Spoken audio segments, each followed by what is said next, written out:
مرحبا، أنا دكتور حسن البحراني. حبيت أشارك وياكم هاي العملية اللي هي مال مرض اسمه Optic Nerve Pit، اللي هو ثقب بين خلقي موجود بين العصب البصري ومركز الشبكية، ويسبب إلى ترسب سوائل تحت مركز الشبكية.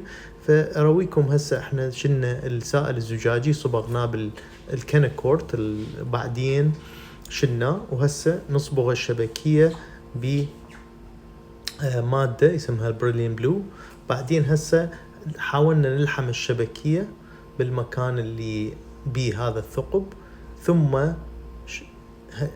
تشوفه هنا فشي كلش حلو. دا نشيل الايلم، هذا الغشاء فوق الشبكية، هذا دا استخدمه الغشاء على مود اسد هذا الثقب المبين بيه النقطة الزرقاء هناك.